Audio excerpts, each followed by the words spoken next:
service. That's most of my background, sales, and I do a little writing. Um, it's not really, the career is not pursued, but I still consider that a career because I work on it every day. Okay. I don't know. Tell us how does your sexuality, if any, affect your career? Wow, that's a really good question. I'm glad you asked that. Um, you know, it affects my career because, like I said, most of the managers here in Atlanta and employers are male.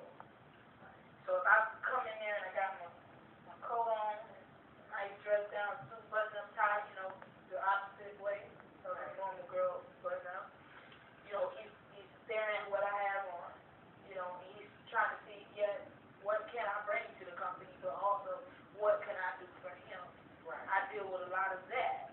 If I can't do nothing for him, or keep him interested in looking at me, he may not hire me because this is a lesbian, she wants to be a man, and they get intimidated. Woman employers, I deal with the same thing. She's looking at me, okay, she's a lesbian. She may want to talk to me. She may harass the women on the job, as far as, who she's coming out to be. So it affects my career when I go in there being myself. Regardless of capability or of doing the job straight in the door, you're looked at. They say they don't discriminate. Okay. But see, you ain't always got to speak with it. Right. You can basically, especially a person who reads between lines is pretty good with body language. Your actions and then just how you react to that person, they can pick up on how you feel. Like vibes are seriously,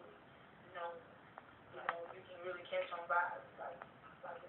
So, With friends and with family, how do they view you? I mean, yeah, they do me still the same KENYATTA that I've always been. I've always been kind of tomboyish.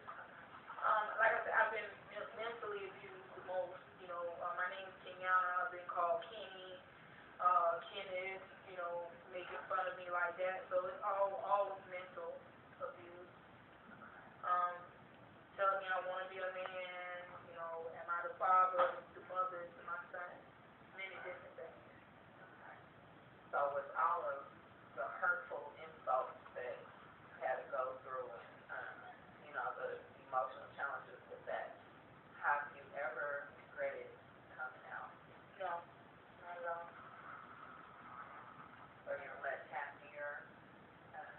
I'm much happier being me. Okay. Like I tell a lot of people, I'm a lesbian today, but because we're human, we change. I don't know if people really believe that change is something really deep. You can't always, I don't believe a person can always stay the same. Right. I feel like we are people who are capable of changing our minds. So I'm happy with being me, who I am. That's whatever decision I make, that makes me happy. I can make decisions for me. At what age did you realize that you were a lesbian?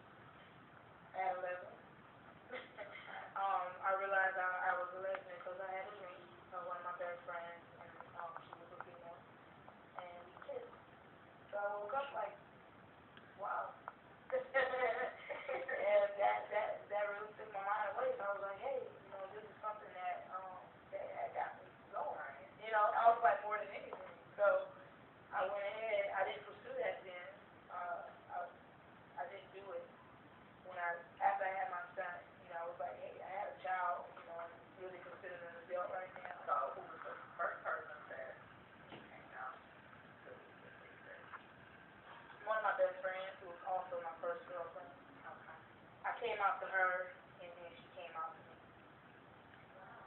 Okay. So she was kind of afraid to tell me because, like I said, I was so ashamed of my sexuality.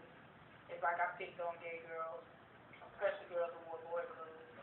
Right. I would always say something about that, and the reason why is because I was admired in that. Right. Right. And so she was afraid of telling me that she was me. So I ended up telling her when I found me having a crush on one of my other best friends, Okay. who was also a female. Is your parents, how did they feel about your sexuality when you came out to your parents? Well, I wasn't raised by my mother or father, my grandmother. Okay. Oh, she was just going crazy. Still to this day. She was like, going to hell. At this point, Queen.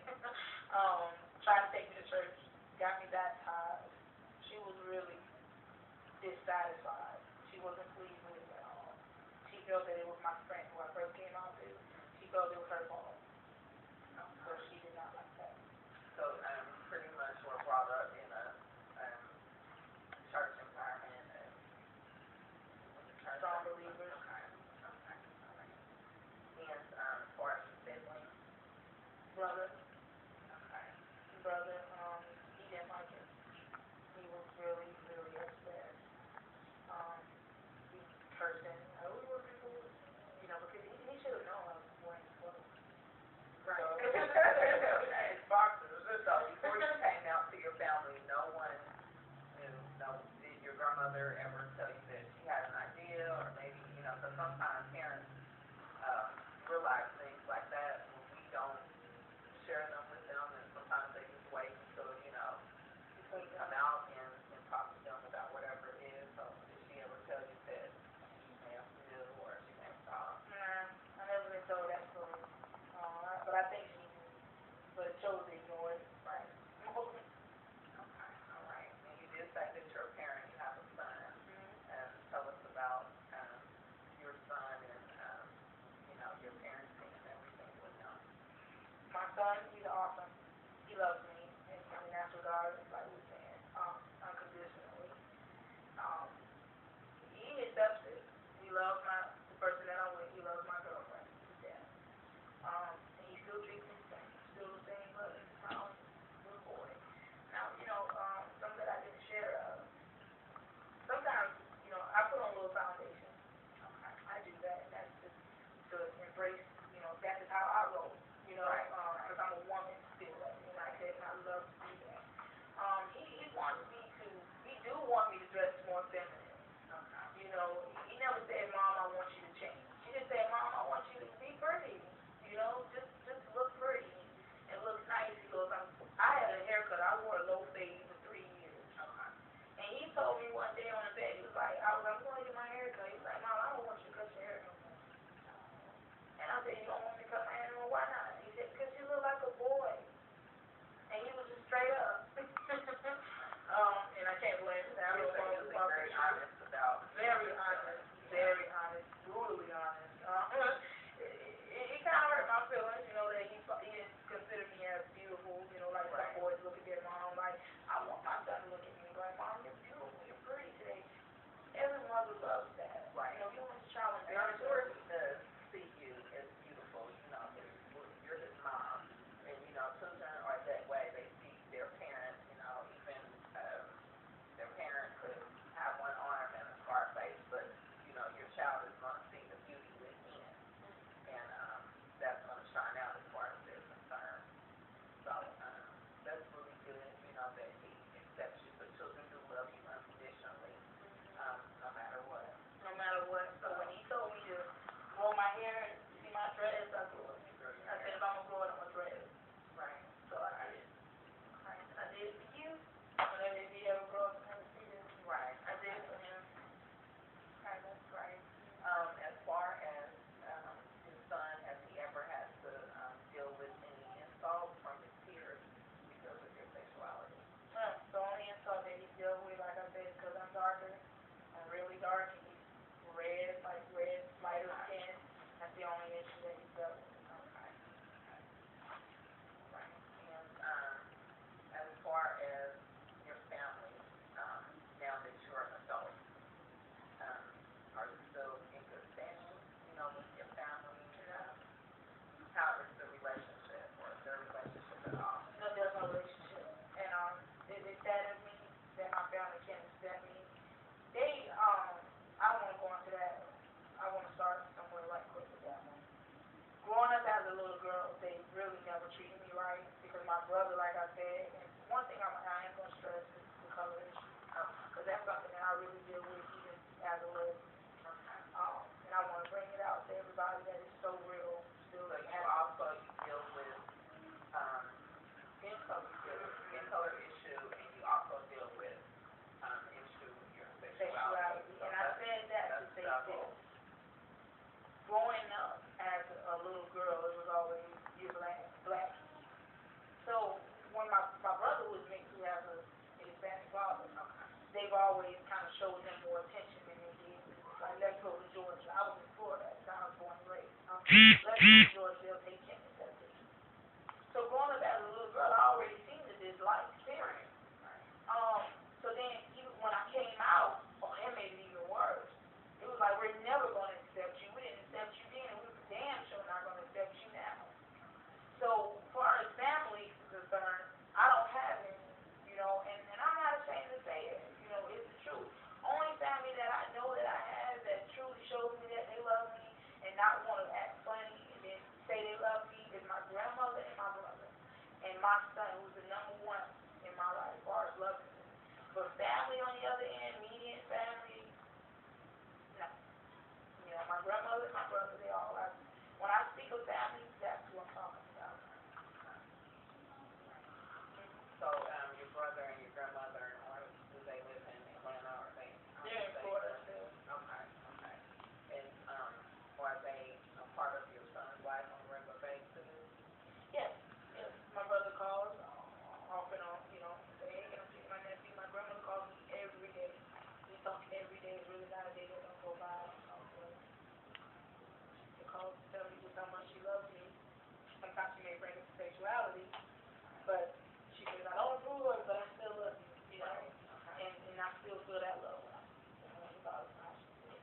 Okay. So that makes you feel good that she still accepts So you good. no matter what. So good. Okay. I'm glad she's finally learning how to get over that. And as far as your mate, is you two ever out on occasions where you have to deal with, insults from persons in the community, or the insults mainly towards you, or are they towards the both of you? Mainly towards me because you're my girlfriend on that night. Mainly towards me, and like I said, I get insulted by lesbians, not by straight people. It's like, why is she so beautiful? And that's really, really awkward, and you don't really hear that too much. You hear most of the insults, come from a small percentage of women, and then a lot of the insults come from a huge percentage of men, but you don't really hear that, the insults coming from a lot of lesbians. Some people are ashamed to say it. I'm not ashamed to say it. I'm not ashamed to say that that's something that I picked up on quicker than anything else. Right. I'll have a man accept me quicker than a woman, and that's So why is it that other lesbians will have problems accepting you? You know what? And I said the same thing. And most people think I'm just delusional. Most people think I'm making it up. I'm not. I ask myself the same question. Like, why do they have such a problem with me? Why when I walk next to another stud, they're so busy trying to look at me, compete with me, and look at my girlfriend and say, why? It happens so much. I said, this is unreal. This is not happening. Be for real. Really? When I say that, it's like, are you all really talking about me and then behind my back trying to get with my girlfriend and then saying all of this? And even before then, I had dealings with competition, looking to see what I got, you got more than what. And that's why I'm bringing that up today. That's something that irritates me. And I know it's lesbians out there that feel the same way I feel about it. The competition, and let's see how you look. Do you look better than me? I look better than you, pulling your chest up, showing you a flat ass and carrying on all that mess. That gets ridiculous after a while. I'm tired of looking at that, especially coming from the younger youth of lesbians. Like I said, the violence is not from the straight people. I get the majority of my violence from the gay people. Okay. And that's sad when you think we're supposed to be accepted because we all are going through changes with each other. We're trying to be accepted. So how we're not going to accept each other on how we look? Right. And I look at another girl that may look just like me, and she don't have no problem. So basically, what